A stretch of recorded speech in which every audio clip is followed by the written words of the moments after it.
How to check if WhatsApp is linked to another device. Hi everybody and welcome back to our channel. In today's video, we are providing you with a step-by-step tutorial that we can follow up to check if our account is linked to another device or not. So let's just get started. We can launch the WhatsApp application on our phone first. And once we launch on it, what we can do is we can look out for the three dot in the top right corner.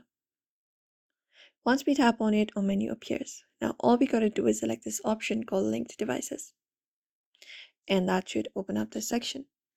Now here we'll be seeing a list of devices that we are currently logged in, and each device will show the device type, for example Chrome, Windows, Mac, etc., and the last time active.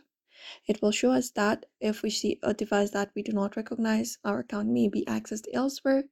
And if we want to remove the suspicious device, all we gotta do is look out for the device, tap on it, and select the option of logout and confirm it.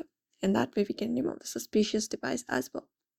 But usually this is how you should be able to see the list of devices that is connected to WhatsApp. If we have suspected unauthorized access, what we can do is in the top right corner we can click on three dot. From there go to settings, and here I'll basically look out for the account and tap on two-step verification and complete up the process of two-step verification. Never share your verification code. Also update your phone security pin or biometric, and that's it. Usually this is how you should be able to look out for the list of devices that is linked to our WhatsApp. So we hope this video was helpful. Make sure to give this video a like and also subscribe for more tips and tutorials.